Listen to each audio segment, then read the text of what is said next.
don't care. You running like you hiding something. You running like you hiding something. Where the fuck is my niece? Where the fuck is my niece? Where the fuck is my niece? Carla, where's the girls? Fuck out of here, you deadbeat ass bitch. Fuck you, bitch. What? Don't touch anything. Cha, salte de ahí. Hang out here. Sorry. That's my phone, I think. Oh no. Get her out the car. She was running. So why you were running? We've been chasing you for like 20 minutes. She was only 12, a little girl who loved to laugh, who had her whole life ahead of her. And yet, one cold October evening in New Britain, Connecticut, that life came to a stop. No one saw it coming. No one believed it could end this way. But when police opened that sealed container behind an abandoned house on Clark Street, the silence that had haunted her father for months finally broke, and what it revealed was every parent's worst nightmare. Her name was Jacqueline Torres. Everyone called her Mimi. She had just turned 12 in January 2025. Bright, playful, a little shy, until she warmed up. She loved drawing, dancing, and playing with her cousins. She lived in New Britain with her mother, who had legal custody. Her father, Victor Torres, stayed involved calling, visiting, checking in whenever he could. He adored her. But in early 2025, something changed. He said the calls stopped going through. No texts, no video calls, nothing. At first, he thought maybe she was grounded or had a new phone. Weeks went by, then months. Still silence. Victor told local reporters he knew deep down something was wrong. January turned to February, then March. Still, no one could tell him where his daughter was. He said, "I kept calling. I just wanted to hear her voice again." Neighbors remembered seeing Mimi earlier that winter, a cheerful girl walking to school with her backpack, sometimes waving to them. But as months passed, no one saw her again. Her laughter faded from the neighborhood, and the silence? It became heavy. Then came October 8, 2025. It started as just another Wednesday in New Britain. Gray skies, light drizzle, the kind of day where nothing much happens. But on Clark Street, something unusual caught a neighbor's attention. They noticed people near an old, vacant property, one that had been boarded up for years. Something about it didn't feel right. They called police. When officers arrived, they checked the property. Inside the fence line, they noticed a large sealed container, tucked behind the house. It looked out of place. They moved closer, and when they opened it, everything changed. Inside were human remains. Detectives immediately sealed off the scene. Crime scene tape, floodlights. The medical examiner's van arrived. The whole neighborhood went silent. No one knew who it was, but everyone felt the chill of what might be true. By Friday, authorities confirmed what many feared. The remains belonged to Jacqueline Mimi Torres, age 12. Her father received the call he had prayed would never come. He said, "I just wanted her home. I just wanted to hear her voice again."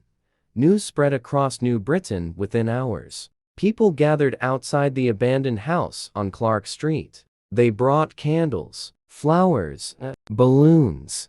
Some prayed out loud. Others stood in silence, unable to find words. Children placed drawings and notes by the fence. "We love you, Mimi. Fly high, beautiful girl." What had been a forgotten lot became a sea of light and tears. I don't care. You running like you hiding something. You running like you hiding something. Where the fuck is my niece? Where the fuck is my niece? Where the fuck is my niece?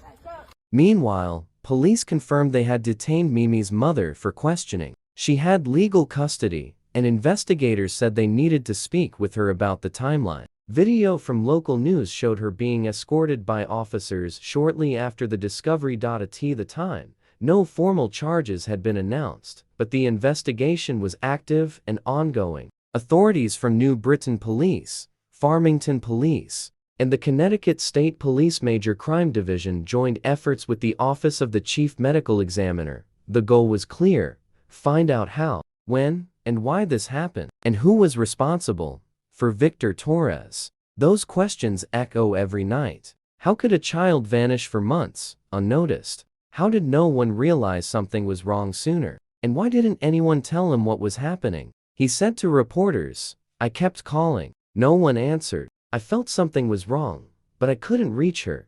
His words hit like a plea not just for his daughter, but for every parent still waiting for answers.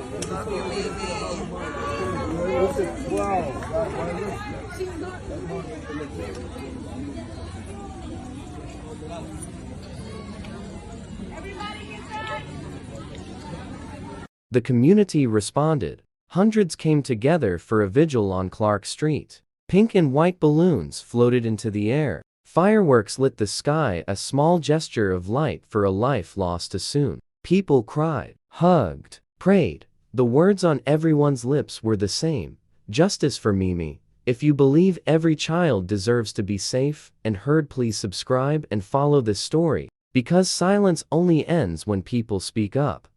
The New Britain Knock released a statement soon after. They called the case a tragedy that has shaken the city to its core. They urged transparency, urgency, and accountability in the investigation. They reminded the city that the safety of children must always come first. Their message was clear: we stand ready to support efforts that ensure justice is served and that no family endures such pain without answers. They also pledged to continue rebuilding trust through education, advocacy, and community healing. Because this wasn't just about one child. It was about every child in New Britain. The investigation continues quietly behind the scenes. Detectives comb through phone records, interviews, timelines. Forensic experts work to confirm exactly how long Mimi had been gone and what happened before her death. Neighbors told police that the abandoned property sometimes attracted squatters. Some said they had seen strange activity in the weeks before the discovery. Shadows moving in and out late at night, doors left open, trash piling up. But no one imagined that behind the fence lay a secret no one should ever have to find. In the aftermath, grief has united the city. Local schools offered counseling for students who knew Mimi. Churches opened their doors for prayer services.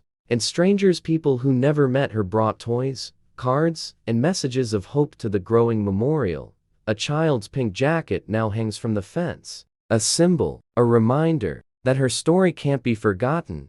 When you look at that fence line on Clark Street, it's quiet now, but it's not the kind of quiet that brings peace. It's the kind that asks questions and refuses to let go. Who failed her? Who knew something? And how long will justice take? The hardest part for her father isn't just knowing what happened, it's knowing how long she was gone before anyone found out. He said, "I just wish someone had checked sooner. Maybe things could have been different." You can feel the ache in his words. A father's love, trapped between heartbreak and hope. And behind that, a city demanding answers. Not later, but now. Police continue their work carefully. Every step must be confirmed. Every piece of evidence handled right. Because once justice comes, it must stand. The autopsy results will determine the cause and manner of death. The findings will guide what comes next. For now, officials say patience is key. But that's a hard thing to ask from a grieving community. Still, people wait. They pray. They keep saying her name, Mimi, like it's a promise not to forget.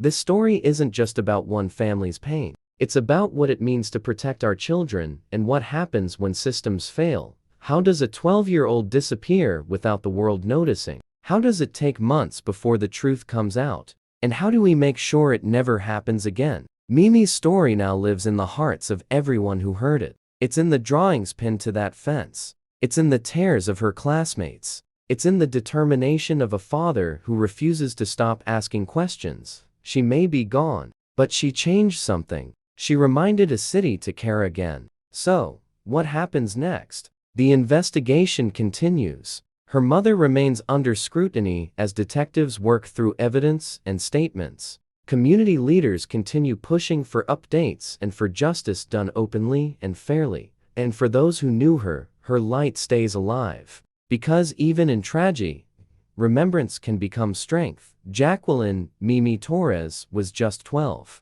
She should have had a future filled with birthdays, laughter, and dreams. Instead, her name became a call for justice. But her story doesn't have to end here. It can be the reason someone speaks up next time. It can be the reason a community checks in, asks questions, and refuses to ignore the signs. Because silence is dangerous. And truth, no matter how painful, is the only way forward.